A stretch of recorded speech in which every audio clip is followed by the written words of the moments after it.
Thank you very much, everybody, for joining us today for the third in our series of AI interviews with the main players in the AI space as it impacts financial planning, financial advice, and indeed paraplanning.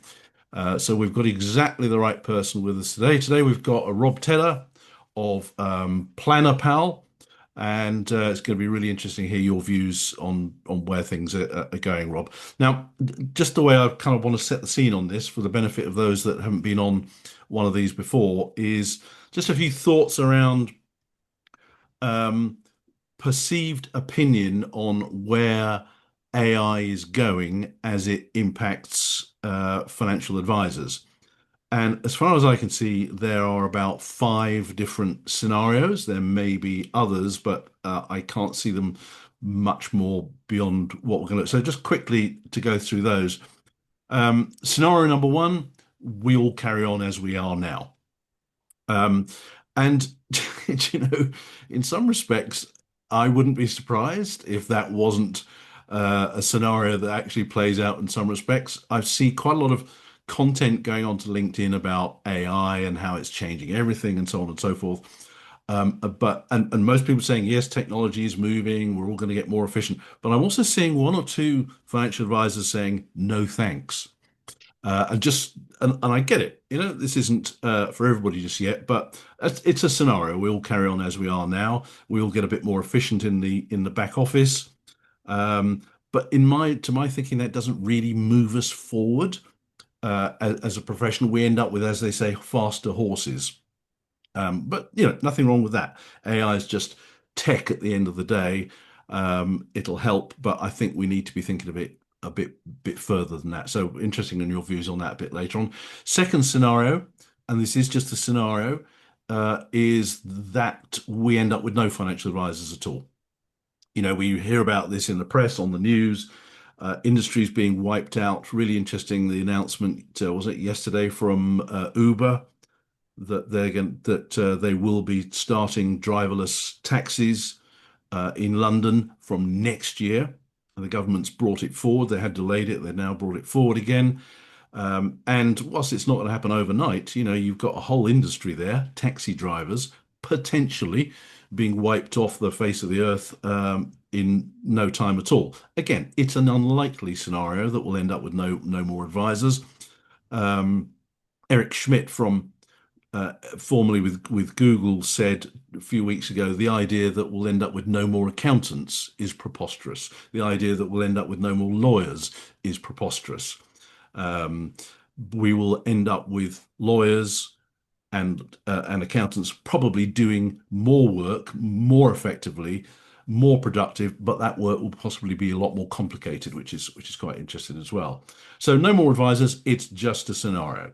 Third scenario, we end up with more advisors um, and doing possibly much more productive work as well. And I think that's a very feasible idea because that then goes into the fourth scenario where I see the real prize of AI is the ability to create completely new business models for financial advisors, new business models at scale, low cost as well, and somebody in the waiting room. I can't find them. Where are they? Sorry, I just let somebody in.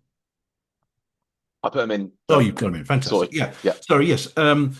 The ability to create completely new business models at scale that serve completely different people. Let's call it the advice gap, and to be able to do it really quickly as well.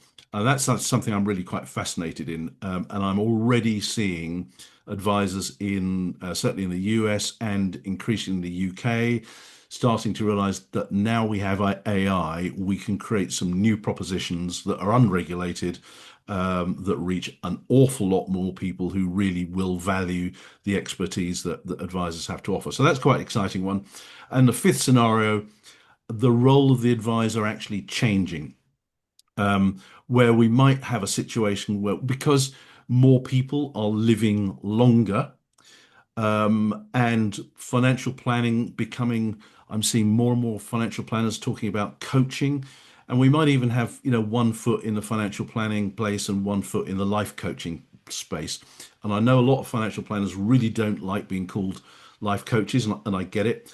But when you think about it, you can, with people living longer, you could potentially have a client for 50 years as an advisor, let alone the family. We talk about the great wealth transfer as well that's coming up. But so that's really something to think about. I can't think of any other scenarios unless you can, Rob. But I don't know, what are your views on that? I I think I agree. They are five very interesting areas of where we could go with all this stuff. And I think, we've focusing very much on the advisors, I think there because the advisors are the core of the client relationship in most instances. They have the direct relationship with the objectives, the plan, the family, the transfer of all the wealth and everything else. So actually it starts there, but I think actually it's the evolution of all roles in the financial services profession, I think is the way forward. And I'm coming at that from a slightly kind of selfish background, but the experience of being a power planner, I can definitely see the role of the power planner changing as well. I Yeah, think admin, compliance, everybody is going to be affected by this, and it's all about those roles changing to feed into certainly four and five that you said. I think the idea that idea one, carry on and let's just stay where we are and not really move forward. I think there'll definitely be some in that situation because there may be advisor businesses that are looking to retire soon or looking to sell, or it's a lot of upheaval to adopt new technology. It's a lot of upheaval to change technology. So actually those with a shorter term kind of time scale in terms of their time in this service is probably fair. They hmm, could, the other way of looking at it is actually they're missing a trick because they could use the AI to enhance their current business and probably sell their business for more yes, by yes, cleansing data and investing that way in it, maybe extend it by a few years. But there's definitely quite a few in that camp. I can't see a world where there's no advisors personally. I think it does feed into definitely the role of the advisor and the way that they interact with clients and the type of clients will change. But I think there's always a need for a human element. We are humans after all, and I think we thrive on that human connection and being able to talk and engage and the back and forth of conversations, which draws out yeah, objectives and kind of planning motivations, etc. Um, I would love it if AI technology evolved us to a point where advisors were coming in. There is a flow of new advisors, younger advisors that are coming into the industry, and not just younger, just new people coming into the industry. I yeah, think is yeah, is a good thing. I think technology will help with that because it they're coming in seeing the fact that there's all this tech that can help them take away all the perceived pain of doing this process, which is the admin, it's the note taking, it's the writing the reports, it's all the stuff that admin, power planners, advisors all hate doing in terms of the grunt work, I suppose. yeah, And that's a good place that we're at the moment in terms of technology. AI can take a lot of that away, and I think it will then evolve a lot further than that. And we'll no doubt get onto all that stuff later. Um, so I definitely see it in the sort of four and five brackets where new business models I think is huge. We're already seeing it with the likes of Octopus Money. We've got sort of the automated advice journeys coming through with let's call them the lower value clients, but it's kind of it's hmm, not a nice way of putting it, but the ones that actually financial advisors can't necessarily afford to serve because of the process, the demands on their time and the admin and the yeah, yeah, inefficiency so far. There are businesses out there which are flipping that, and they've got some really interesting business models out there. So there's one which I was speaking to the day, which I'll probably get this wrong, but what I understand of it is essentially they service your lower value clients under a certain value, and they're essentially renting them off of the advice business hmm, and saying, okay, well, at any point in time, you can retain ownership of these. So if the client inherits wealth as part of that wealth transfer you're talking about, if at any point in time they receive, business sale or they receive an influx of capital and they go back above that kind of ceiling, you still own the client, so you can have them back and you can do the planning and you can take them on. But actually, in the interim, whilst they're kind of on a lower value, we can automate that process using AI, using automated advice journeys, all the report stuff that goes with it can be automated at a low cost so that it becomes easy to serve. So that's quite an interesting kind of principle in terms of you're not just giving them away and actually just getting them off your books. It's yeah, you yeah. retain a connection to them so that you can still have that kind of level of service and interaction. Um, and I think you're spot on in terms of five, in that the role of the advisor is definitely changing, and it has changed materially over, probably COVID onwards. I think there's definitely in the Mhm. conversations I've had with advisors, um, there's definitely an evolution towards a coaching style, and I think a lot of that comes in from the new blood that's coming in. Yeah. Um, and I think that from my point of view, there's definitely needs to be an acknowledgement that actually, yeah, advisors, true IFAs or financial advisors are changing to become life coaches. They're changing to become information managers. They're changing to be able to, analyzing all of this data they're going to have and actually understanding it, putting structure on it, and then spotting opportunities, identifying ways they can add different types of value, and actually understanding the psychology and everything else that kind of goes with the client relationship with money and what makes them tick. So Yeah. Yeah. there's definitely an evolution of that process, and I think it's only for the better, really, because actually that just delves deeper into the mindset and the relationship, and it creates better outcomes for the client at the end of the day, because the advisor client relationship has got a lot closer because of that engagement and that process that they can go through now Yeah. um to make it better. There's a model which I just love, and it's just a pure education model, but where advisor creates educational content. Let's call it a course on various aspects of personal finance, and then sells it through a community or on platforms like Udemy. And if you go into Udemy right now and you type in financial planning or personal finance or investing or retirement planning, you will find, depending on the topic, hundreds, if not tens of thousands of chargeable courses that people have created. Now, you might be forgiven for thinking, well, if I want to educate myself on personal finance, I can either read the newspapers, listen to a few podcasts, or go onto YouTube. And on YouTube, again, rabbit holes like you wouldn't believe around personal finance. But what's interesting, and I wasn't sure whether this model could work, and I now know that it does work, is that when a financial advisor takes their expertise that's in here and has been in there for many, many years and repackages it into other formats and then sells it, that has a value. Just the fact that a financial advisor has created this content, it has a value, and it says straight away it is more valuable than some video on YouTube, even if it's been viewed 2.5 million times. Um, and I wondered whether this model could work or not, and it's already working. I know one financial planner down in the southwest has three courses in an online community, and he's earning between 15 and 20 grand a month selling courses. Some of those people who buy those courses may, in due course, become a regular kind of client. Now, these courses are all on Udemy and all on YouTube and what have you. They're all done pre-AI. So someone has to sit in front of a screen, look smart, come up with some good stuff, and now AI can do all that stuff for you. And what I love about the beauty of this is that's a model that you can just run alongside your current business if you want to do that. So anyway, we could talk about business models. So let's talk about how big a deal is AI in this profession now. And the reason I asked, I spoke to an advisor a couple of days ago who said to me, Phil, yeah, I hear what you're saying about AI. I said, I'll start paying attention in a couple of years when it arrives. Yeah, there's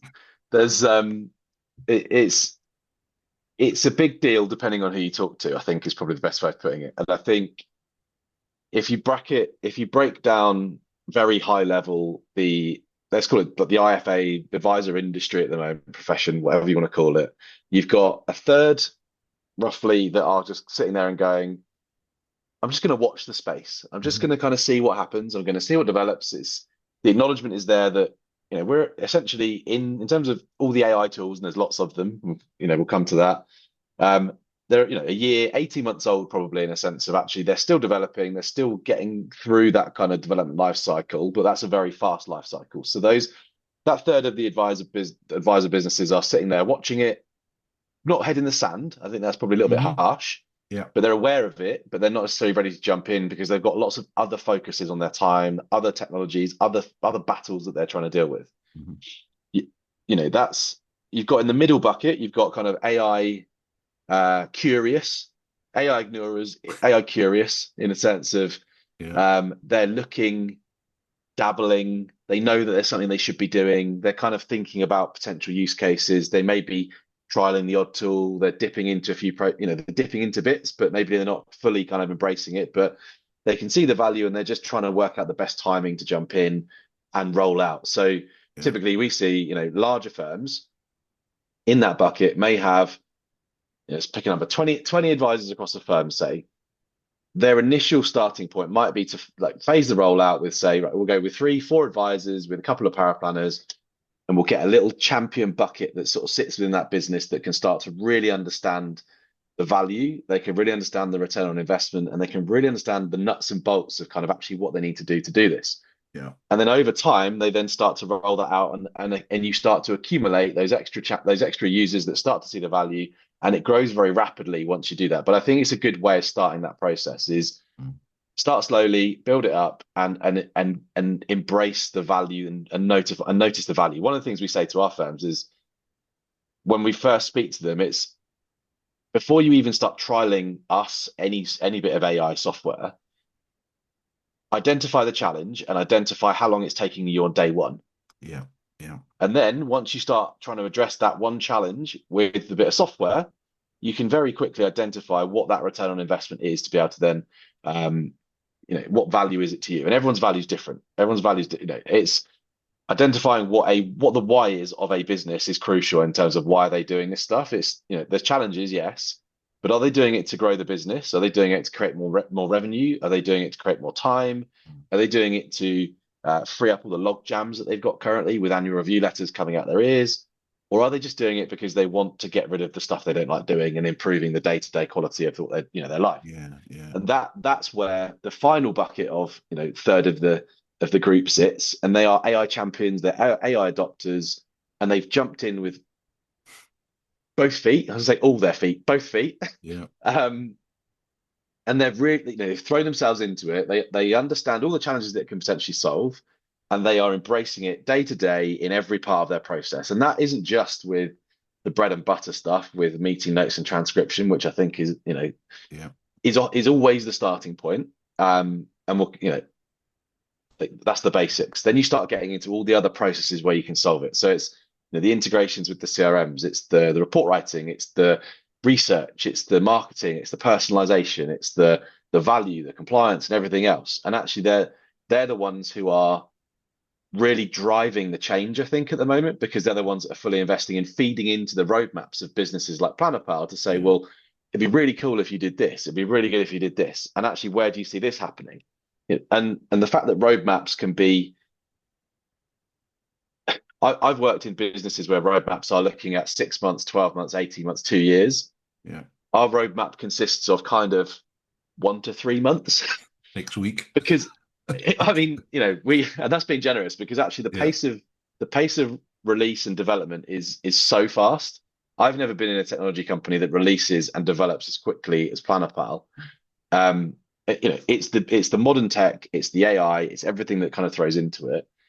It is a breath of fresh air in terms of the technology that's coming out and is available, but there is that element of um, we've got to build up the trust in the industry. With everybody that's going to use it, they need to start to trust it, and they need to start to know where's it getting the information from, how is it interpreting the information, where's the data held, what's the security, all these questions which people don't know the answers to, and the standard due diligence exercises that firms go through aren't necessarily ticking the right boxes anymore because actually some of the firms that are doing it don't understand the questions they're asking in the first place. So actually, how hmm, can they then interpret the answers that are coming out of it? So yeah, it's yeah. down to us as providers to start to give them more information and start to explain it better and kind of go down those roads. So That's um, interesting. Yeah, there's a. I'm certainly seeing some advisors. There's overwhelm. yeah, Loads of providers. There's a certain amount of underwhelm. We got one or two people saying, "Was that it?" Fair enough. And as you said, there's those that with unbridled excitement who now can't sleep because they're up all night making GPTs and things like that to play around with. So, and we get a lot of people asking questions. I've only seen it today in our Life Talk community. Somebody said, "What's the best AI for doing X?" I'm seeing quite a lot of that, and I just want to. What's a better question that advisors who are starting to explore AI ought to be asking themselves? That's a really good way of putting it, I think, because starting with the technology first is the wrong approach. Hmm. It's it's as a business unit, you need to understand what your problems are. And I think only until you understand what those problems are, you can then start to actually look at, well, what is the best bit of kit that will solve this for me? And then the other problems come with it. I think that one of the best questions, it's not what's the best AI tool? What's the best one for solving this? It's I've got this problem peer to peer. How have people addressed this and solved this? So if it's a case of you know, research and provider information takes me ages. How have people come across this? Have they gone about it through signing up to Origo and LOA tools? Is it trying to automate that process more through the integrations with where does it start? And I think it's all about asking, sharing the problems and the potential solutions before you get into the technology, I think is the Right. starting point. It kind of really it grinds my gears a little bit when people go straight to the tech and they just Mhm. go, was it, what tools everyone using? And you get, let's say 50 responses with, you know, five, six, seven, eight, nine different tools all getting a mention. And it's that kind of sheep herd mentality where it's you just Mhm. go with the one that everyone else is using because that's what they're using. Whereas Yeah. actually what with all of these AI tools, there's a big kind of circling factor in terms of people will try things, dabble with things, work out what features they like, what interaction they're getting from the providers, and they'll be jumping around a bit to go and speak to different people. Yeah. And it is really about not what everyone's using, it's finding the right fit for your business to solve the challenges you're trying to address. Yeah. So if I have one bit of advice for people looking at this, it's this: literally speak to your peers about their challenges and what they've done to address the challenges rather than, Right. what tech does what. Yeah. Because Yeah. let's face it, there's what 20, I think I was looking at Nikki Seville's market map, Woven Yep. Advice market map, and there was I think there were about 20 AI tools listed in the AI section alone. Um, and there's more coming on a daily slash weekly basis. I go probably it is daily by now, Yeah. but Yeah. Yeah. um, to start with the text the wrong approach because there is so much. You need to start to narrow it down, and it is a minefield, I think, for advisors out there and advice businesses because where do you start when it's got that broad an approach in terms of the tools that are available? I think it's really down to Yeah. nailing down the challenge, which could be making your advisors more efficient. It could be making your power planners more efficient. It could be cleansing your data in the first place. There's something we say something along we base data we compare data to kale basically, in a sense of, kale is that superfood that nobody really enjoys eating that much, but we do it because we know it's good for us. We blend it up, we stick it into juices, we stick it into smoothies because we know it's going to do us good. People don't like cleansing data. People acknowledge, I think, generally that their data isn't great, but there's definitely, if you really want to get your technology and your AI specifically working well, you need to give it the kale it needs. So it's basically, treat it like kale, get the data right in the first place, feed that into the AI, and you'll start to see the value coming hugely through Yeah. all your processes, not just kind of the meeting notes and the reports. It's the integrations, it's updating, use the AI to update the data in your Yeah. CRM. So it kind of evolves from there. That's really interesting. I love that analogy. Give it the kale. So let's talk about you. So you were a power planner for what, 14 years, something like that? Yep. Yep. And so there would have been daily issues that pissed you off time and time again. What I'm interested in, and I know you didn't go straight from paraplanner to what you're doing now, but what was it what was the moment that made you think I'm going to go down this tech route because this is so important. Something must have got to you. You thought, right, I'm going to change the world. Yeah. I It was an interesting one because 14 years as a paraplanner it's a decent stretch, I think Mhm. I'd say. And you come to almost a not that I'm obviously comparing it to a jail sentence or anything like that. It's a decent timeline of experience, and um, I loved it because you had this balance of client interaction, advisor interaction, being part of the business, a really core part of the central business. And I think it's the power planner is hugely kind of important to all of the stuff we're talking about today in terms of process, technology, Mm. advice, changing roles of everybody. I got to a point where I was quite fortunate where I'll be honest, I was sick of kind of checklists. I was sick of compliance. I was sick of jumping through hoops to justify the advice. I was kind of a little bit bored of dodgy meeting notes as well, if I'm honest. Um, Planners so it's take quite, note. Yes. I still look back to some of the meeting notes I used to have, and it was, three boxes with a couple of squiggles and maybe an initial in the middle, and that was like, oh, go write a report then. I was like, uh, go give me some objectives, and then we'll come back. So I was in the fortunate position where actually we were building a tool, a cash flow tool called I4C, and it just meant I had that crossroads moment where I could go and start working with technology to use all the skills I'd created as a power planner, working with advisors, understanding the challenges that they face day in day out, power planners face day in day out, admin face day in day out, and I could take that to the technology to help people build financial plans quicker, um, with the aim of one making their life easier, but also potentially being able to service more clients and kind of all that kind of knock on effect. But the key thing being is getting better outcomes and getting better kind of delivery of advice to clients. And we were quite fortunate in that it was a core part of our process. Yeah. And then evolved into an AI financial planning tool. So I worked at a business called Conquest, Yeah. where it was an AI financial planning tool. So I spent the last 3 years working with AI financial planning, where they had something called SAM, which was standing for Strategic Advice Manager, which basically was there to assist you as the advisor to build the plan. So surfacing next best suggestions for the client, next best strategies for the client to say, um, have you thought about making a pension contribution? Have you thought about, emergency cash deposits, protection? This is the impact if you don't do it. All that kind of stuff in terms of, Yeah. creating the financial plan, which gave me a good grounding in terms of understanding the potential that AI had in changing the way that the way that client service is delivered. And that ended up with, joined PlannerPal in December last year. I think the key thing being was actually in terms of technology, cash flow modeling was a slow change in the efficiencies of an advisor and a power planner. I think you could change technology, but you've still got a period of time where you've got to adopt and change the technology.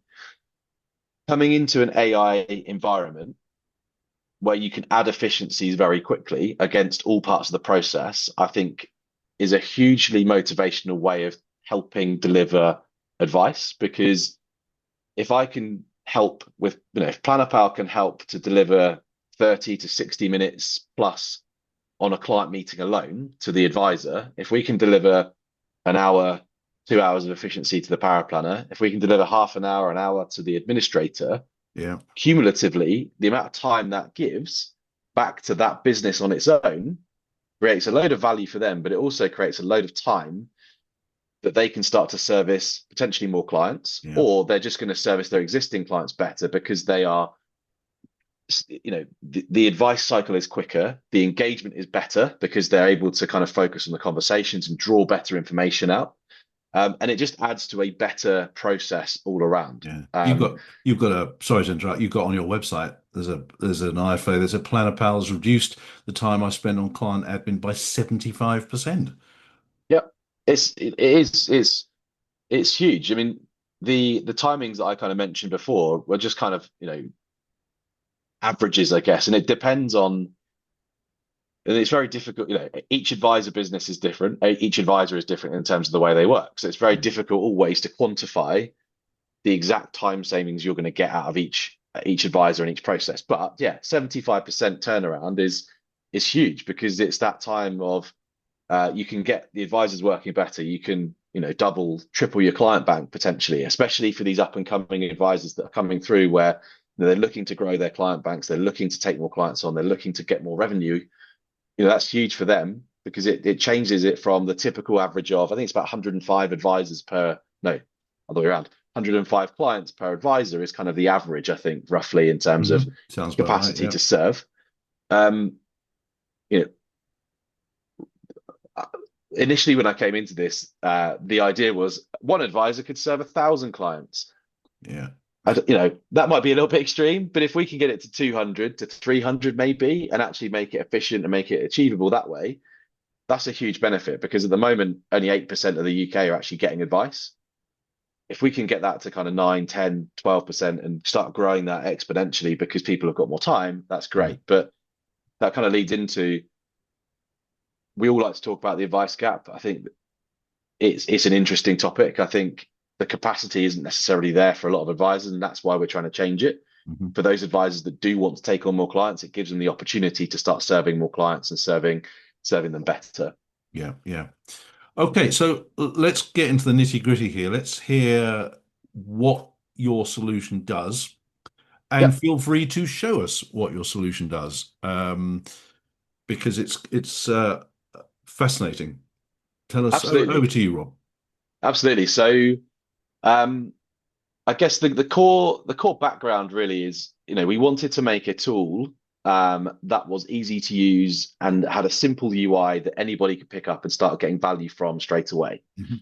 So so Schumann, one of the co-founders, was previously he was global head of digital wealth at Barclays Wealth, and himself and Mark have built applications around kind of property and financial guidance for older adults. So they've designed software and applications for an older audience, should we say? So the key thing being is making it intuitive, making it as easy to use as possible, which then transforms nicely into the financial services industry because the adoption of tech is mixed, should we say, across the Yeah. board. Yeah. So trying to make it as easy as possible is the key thing. The next thing that we thought was actually we don't want to change people's processes and workflows and advice and the way they deliver advice. We want to make PlannerPal as flexible as possible so that they can adopt us as quickly and easily as possible by customizing, by being flexible, by creating their own templates that fit their own workflows, and making sure that integrations were in place so that the data could be transferred between different systems. Yeah. So essentially, what we do, there's loads of what we do, which I won't obviously go through everything today, but essentially, it's the four key pillars of PlannerPal is around the the thing that everyone does. Transcription of meetings and meeting notes, and I'll touch on why we do things differently in terms of our notes in a second. It's then the follow-up documents, so sort of document generation around follow-up emails, proposal letters, fact finds. The key thing being is it's all in there. The advice was business sort of style and format, personalized the way they do things. You've got the report writer, which annual review letters, simple suitability letters, that kind of thing, where we're kind of building on an automated or a fairly simple process with uploading documents and creating templates in a firm style. So the way that we do that is we don't create templates by working with heads of power planning. We create templates by using the wealth of experience that's already gone into creating those letters. Yeah. We take the best in class letters and create templates off the back of those that already exist so that a firm again can get up and feel value within the space of a few minutes rather than kind of an onboarding process. Um, Integrations, so updating and cleansing data. So CRM updata, we have integrations with Iris, IntelliFlow, Planner, Curo, and we have a tool called a CRM updater, which essentially does a spot the difference between the systems. So client conversation versus the information that's in the CRM already. Rather than just saying we're going to push this data into the CRM, update the fields, we tell you what the client has said. We tell you the fields that we're going to update. We tell you the data values that we're going to update and what's there already.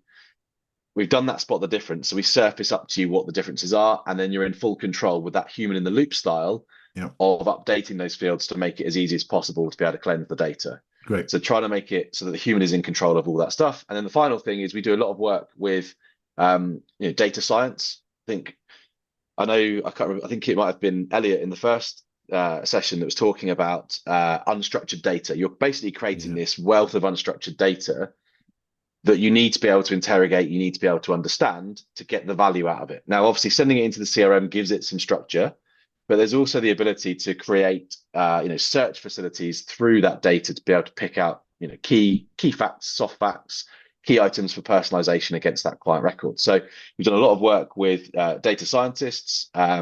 We have got a strong data science background. We've got an advisor called Richard Davies to the business, Hmm. who is was the CTO at Zoe, the healthcare nutrition sort of COVID app, I think it was at one point in time. Yeah, yeah. So he gives us a lot of advice around the scaling of the data, the ways of interpreting the data. So we've created something called a knowledge graphs in the background, which helps to build up that database of information against your clients. And that also then gives us the ability to and I think this is a really important point just to mention. Like I will get into what we do in a second as well and show you. Is around the guardrails and the security and the accuracy of the AI and what it's doing. So Yeah.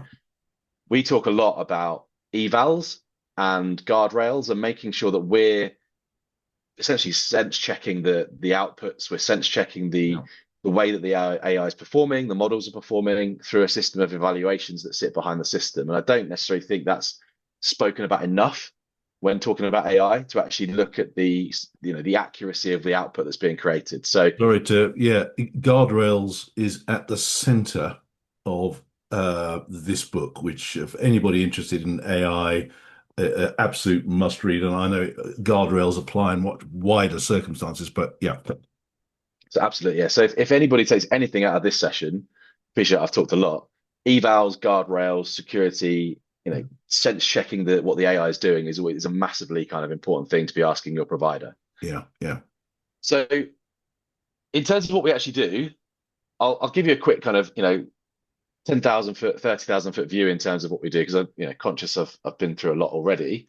I think it's important just to show how easy and how flexible the system could be and what it looks like. So if I just share that screen, there we go. I think that's come up. I'm going to hide my little controls at the top there. Let's go full screen to give it the full impact. There we go. The key thing being is, in fact, Mr. and Mrs. Miggins, someone told me I didn't have the traditional demo client, test client name. So I thought, right, for today, I'll create Alan and Anne Miggins just for you. Key thing being is we want to make it as simple as possible. So in terms of actually getting the recordings into PlannerPal in the first place, we've got a mobile app. So mobile app version 65, 70, something like that in terms of it will work in no and low bandwidth environments to make sure that if you don't have a signal, you can still record your meetings. We also are official Zoom and Microsoft Cloud AI partners. So rather than having a third-party bot that joins the call, we have a direct integration into Zoom and Teams, so that when you record the meeting, that feeds directly into PlannerPal and it gets assigned to the client record. So some clients don't care. Other clients find that third party kind of sitting there as a note taker intrusive. And actually, fair we enough. find it's a more consistent way of getting that information or getting that recording into PlannerPal. You can still use the bots. Some people prefer the bots. Yeah, You can still join that way if you want to, but again, we want to give the flexibility, and you can get those recordings in from any other system. So if you have other recording systems, you can get them into PlannerPal as much as you'd like to. Key thing being, we get the audio recording, we transcribe it, we add that kind of recording into PlannerPal, and we start to create the documents. So we start to create the documents, and this is just an example of a meeting note that I've created. And the key thing being is it's every meeting note, we give you a number of different templates. So a number of different templates because our acknowledgement is every meeting is different. It could be a trustee meeting versus a corporate meeting versus a charity client versus a private client. They're all going to have different topics and different styles of conversation. It's not just going to be a one size fits all in terms of different subheadings and headings that you get structured. The key thing being is every meeting that we create, you can structure in bullet points. You can have it into tables. You can have it into free text. You can do what you like in terms of your personal preference of creating that output. Some like to read the notes like a story, have it in full sentences and do what you like. That's fine. But the key thing being is you're in full control. So we create the meeting notes off the back of that recording. This is an hour and a half recording that's basically pulled through, and we've summarized it into various different sections. But we want to make it as easy as possible. So in terms of the actual meeting notes themselves, we have the ability to customize. So you customize the meeting note and you can change the level of detail, the way that it's presented, the way that you refer to your clients. So we have different levels of detail in terms of how it kicks it out. Pulling clients' quotes through is another good thing. Clients' own words, making sure that yeah, you can capture specifics. As a paraplanner, that's the least you want is actually getting almost what the client has said to give you that level of objective. Yeah. And then you have the ability to essentially just do what you like with the meeting note. So you can delete things, you can add sections, you can restructure it. So if you want to have where a risk profile and vulnerabilities kind of in certain orders, you can move them around. You can also create your additional sections. So one thing that's come up fairly recently, well, not very recently, but as an ongoing kind of conversation with advisors that are working with PlannerPal, is the ability to simply just customize your templates as far as you want. And one of the things that came out was we wanted firms to capture the client experience and value. So where have they experienced value? You know, from a consumer duty point of view, I think it's huge to be able to actually report on and capture where the client has expressed that they've received value from the service that you've got. And brilliant for the referral process as well. Absolutely. And you can reverse it as well in a sense of where hasn't the client experienced value, because then that can identify development points. So you generate the instruction. We have a prompt engine that essentially just creates the instructions and the prompts that sit behind that subheading. So the subheading is the item that you want to capture, and then we basically give it the instructions. Now the instructions are fully editable. So if there are certain criteria that you want to capture, so vulnerabilities being a good example, each firm has got their own interpretation essentially of the vulnerability criteria and how far they want to go. They could create their own vulnerability criteria. They can do what they like, but save that in, slot it into the meeting note, wherever you want it to be, and you've got your own structure. And that leads into the bit that we were talking about at the start, where you've got the changing role of the advisor. We've got a number of advisors that are using PlannerPal for the meeting notes. They've got a financial planning note, but they've also got a coaching note. So the coaching note will look into things, I think, about their client's relationship with money, spending habits, the psychology questions that they're asking them in terms of what have they done in the past, their investment kind of philosophies, capacity for loss, and all their kind of attitudes towards risk. They're actually going into a load more detail and capturing that as part of the conversation. Yeah. Key thing being is it's flexible to meet whatever process you want it to flow through. And we've got multiple different kind of templates that are made available. We've got follow-up emails where you can upload your examples, you can upload your example proposal letters. So we match the format that you currently use at the moment, so you don't have to change your processes. We've then got the report writer where we give you an example report basically off the bat. And then you just simply start generating the outputs off the back of that. And we'll go through that in a second. But um, one of the things I just wanted to touch on, once you've got all this unstructured data that sits within your client group through the client conversation, how do you cleanse that information into different CRMs? You know, how do you push that into Intelliflow, into Iris, into Planner, etc.? Now, Yeah. Yeah. the way that we surface it is like I was talking about earlier with the CRM updater. Every client that's synced with your CRM will start to identify where there are data entries that need updating into your CRM. So we've spotted the difference between the two systems in the conversation, and we surface that up to you to tell you the specific figures of, do you want to add a new asset based on what did the client say in the first place? So you've got the quotation from the transcript. It scrolls through there's 10 different items in this one.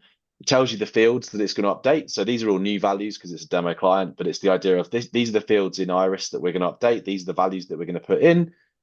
We even show you the screen that we're going to put it onto in the CRM so that you know exactly where that data is going to be updated into to make it as simple as possible to give that level of trust as well.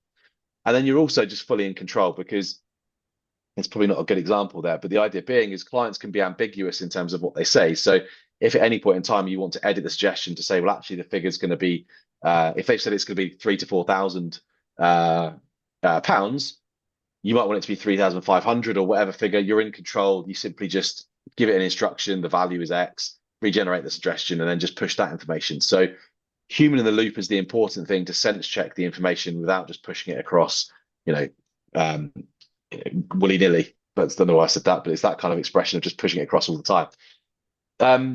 You also then have a high level view. So if you look at your CRM updata across the business, you can do it client on your client group. You could do it as a business to look at the data completeness to see, based on the conversations that we've got, how many updates are available, when was the last meeting, and how can we start to cleanse this data. The additional part of those integrations is where you start to it's not just a data push, it's a live data feed where you can start to look at the ability to see, okay, the AI is going to start interpreting the conversation with the client, but actually some of those conversations could be interpreted in different ways. For example, if they mention a name of someone, so let's say they've got a son called James, but they haven't actually referred to James as being their son, we can look into that CRM and we can clarify the accuracy of the data and work out that James is loaded onto the CRM as a dependent. We can then refer to James in the meeting note and reference the fact that he's the son. Or it could be that they've got certain assets or pensions or whatever. We can start to sense check and cleanse that data in the meeting note by looking into the CRM at the same time to cross-reference stuff. So Yeah. the power, I think, is evolving on an ongoing basis. It's not just the data cleansing, it's the sense checking of that information as well as an ongoing Yeah. basis. Yeah. Um, I will just a couple of other things just to sort of run through. The report writer, I think everyone's talking about report writing now as being a key part of AI, and I think that's definitely true. A lot of the firms, I did a PFS local event yesterday, and actually there were 60 odd advisors in the room, and the question went out who's using AI, and we got the sort of the usual third of hands went up. Mhm. And then it was who's using it in excess of just transcribing and meeting notes. And pretty much all the hands went down and there were two left. And I think that shows that actually the bread and butter of meeting notes is still the initial focus for a lot of Yeah. these firms. Yeah. But it's the evolution into kind of the other stuff that they can do, which is where it's moving into, certainly with that top 30% of or top third bucket. So what we would do is, as part of our process of generating the meeting note, it's a really straightforward process where you just go into the client record off the back of a client meeting, you generate the client meeting. So you generate the document, all the different documents and templates that you've got available kind of appear for you to choose. You choose, okay, well, I'm going to do an annual review letter. Who's it going to? We give you a one-line opportunity to basically tell the AI what to look for because it's going to know from the conversation and any documents that you've uploaded what the advice is going to be. Yeah. But we're just giving it a steer in the right direction. So this will be annual review with ISA top up using matured cash or something along those lines. Pretty vague. Matured cash, I don't know, like longs, don't know what I was talking about. Deposit. Trying to type and not look at the same time. But you upload your document, so your supporting documentation basically gets uploaded. Uh, it looks into the CRM to go and sense check the data and the information. You upload your documents, so risk profiles, fact sheets, fee agreements, all the stuff that's kind of relevant for a review letter or report. You generate the document, and PlannerPal basically looks into those documents and pulls out the relevant information alongside the information from the CRM to complete that letter. Now, that letter is based on your best in class examples. So we create the template based on your examples. And then at the end, I won't, to save time, here's one I prepared earlier. The idea being that we create this letter, which has been personalized, is created in your style and format and brand and Yeah. font and images and everything else. And basically create that kind of review letter from scratch. So it's trying to add that level of kind of efficiency. Now, the way that we're presenting it is we present it with the citations within kind of an editable format on the left-hand side, because again, you need to build up the trust of where is that information coming from. So you can see here, as you click through the different citations, it pulls up bits from the transcript. Yeah. It will pull through fun fact sheets. It will pull through valuations, and you can start to click in and out of these documents to get to sense check the data. But also, we pull through logos, format, branding, tables. You'd be amazed how difficult it is to get AI to do maths and to fill in tables. But essentially, we fill in the document and basically create the report. We even pull through images and all the kind of standard stuff that goes through. Yeah. I specifically created that image as a colorful risk profile kind of image myself back to my paraplanner days. So Yeah. one that I'm particularly proud of there. The last two things, which I just want to show, which is they're just in our staging environment at the moment. So you're kind of getting a sneak peek into next week, pretty much, is the idea that we can complete your fact finds and your policy info sheets. Now, policy info sheet is that idea of a checklist. So as a paraplanner, we had investment checklists, pension checklists, replacement business checklists, fund switches, all this kind of stuff, which we basically had to start to summarize the information from the provider. We're doing that in the format of the firm. So rather than just giving a generic summary document, the firm uploads their policy info sheet or their checklist, and we will go through and fill that in based on the information. Now, this was a redacted one, so it's based on a proper example, but we haven't included the policy number for obvious reasons. Yeah. But essentially, we've pulled the information out from that redacted that policy statement from the provider and filled in the relevant sections that are requested for that advisor to do the research bit in the middle. Now, I think AI in the future will start to close that gap even further by getting that information from the providers directly. But for now, we're taking away some of that checklist pain from the advisors, from the power planners themselves, taking away the updating of the CRM themselves from the admin. We've got firms that are using. I'm not sure if I've got it in this one. Let's just have a quick look. Uh, no, I haven't got it in here. But we've created one advice business has created. And this is Marmite for some advisors. They've created an advisor observation review note, Nice. which is basically reviewing the performance of the advisor. Did they talk about the right documentation? Did they talk about the right tone? Give the client the opportunity to interject in the relevant spaces, and basically gives them an evaluation score at the end with development points to think about for the next meeting. So Yeah.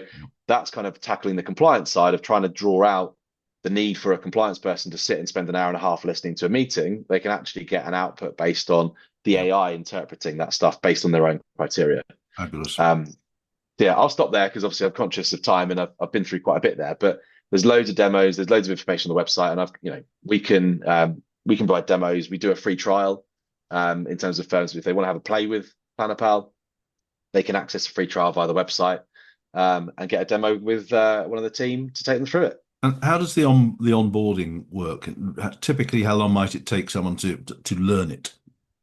So it's a good question. Now it's designed to be out the box. You could be up and running within the space of 5 minutes in a Mm. sense of you upload we give you templates out the box. We give you you connect your accounts, you connect with your CRM, and you simply go and record a meeting and you click an output to generate an output. That's all built in and ready to go. There's no kind of long onboarding window that you need. What Yeah. we typically do is when someone registers to take a trial or registers to become a user, we have an onboarding session where we walk them through this is how you do all that stuff. Yeah. But essentially, we've broken it down into a 4 minute video where it shows people how to do all that and they can walk themselves through it if they want to. But the actual, we want to get them to the value point as quickly as possible so they can see the benefit Yeah. of AI. We don't want them to have a 30-day window where they need to spend time building templates or Sure. or they can get to that, but they can definitely start to feel value within a few minutes of record. Well, I guess it's a few minutes of recording their first meeting is the start point really, because that's when it all starts to kick off from that point onwards. Really, Yeah. Yeah. I mean, we also sorry, go on. sorry, go on. I'll say we also have every Wednesday at 2 p.m. we have a pro community call. So essentially, every PlannerPal user is invited every Wednesday to come onto a group session, peer to peer, Yeah. and listen to how everybody else is using PlannerPal, um, raise questions, give us feedback, talk about roadmap, think about features that we want to develop, and basically share ideas to start, building that community to keep evolving the tool and keep evolving it going forwards. And we think that's hugely important because it creates not just us engaging with our customers, but it creates our customers engaging with each other to Yeah. share ideas. And one little nugget that came out last week was one firm said, one thing that we've done with our meeting note is we've created a specific section that talks about cross referral opportunities. Yeah. So you can specifically highlight where you need to go and talk to accountants or solicitors or other professional connections. And I think the future is where you can start to automate those cross referrals into preferred professionals that you work with, and it just sends that instruction straight off to those. So there's lots of future opportunities, I think, around lots of spaces. I think this is the worst it's ever going to be, pretty much, isn't it? So we are hugely excited at where it can go, I think is the key message. Yeah. I mean, your website is the testimonials are absolutely fantastic. I mean, it kind of says awful lot, which is brilliant. So, if we were to sum up how PlannerPal helps financial advisors in 30 seconds, what would you say? So PlannerPal takes away the pain of all the things they don't like doing by giving them an AI advice platform to give them the time back to focus on what matters to them. That's pretty much it, really. Done. Job It's as done. simple as that. Simple Yeah. as that. Yeah. Yeah. Fantastic. So, where can people find you, Rob? What's the best thing people should do if they want to talk further? So best thing to do, go to the website, either sign up for a free trial of the website or drop me an email at rob@plannerpal.co.uk. You can find me on LinkedIn. You can find me at various different events around the country as well at various different points in time. Or yeah, just drop us a message and we'll come back to you via the PlannerPal site. So yeah, I love it at the sort of dawn of new technology. The number of demonstrations that you find yourself doing just goes off the scale, isn't it? it does. But that, a demo of a historic legacy technology tool versus a demo of the new technology is so important because it starts to unlock the light bulb goes off in terms of actually, yeah, this is really going to add value to what I do and it's going to Yeah, take away yeah. all the stuff I hate doing. So I think the demo is actually hugely important. And I think it's, really, really important that firms speak to the different providers that are out there and test them out to find what suits them and what solves the challenges they're looking to do because there is a lot out there. But there's a lot of good stuff out there, I think is the key thing. So it's definitely worth giving it a go and exploring, jumping in, exploring, having a play and seeing where you get to. Yeah, that's really been a common point that other providers have said as well. Just give it a go. Play Yep. with it. Yeah, Yep. fantastic. Superb. Unless anybody's got any burning questions that they want to ask right now, I'm sure you'd be more than happy to take some questions separately. So all that really remains for me is say thank you so much, Rob, for your time. Really appreciate that. Really looks superb. Onwards and upwards. Thanks to everyone who's come along to listen today. Really appreciate your giving your time as well. Hope you found this useful. And we'll see you on the next one. Take care, everybody. Thanks a lot. Cheers, Rob. Thanks, everyone. Cheers. Bye.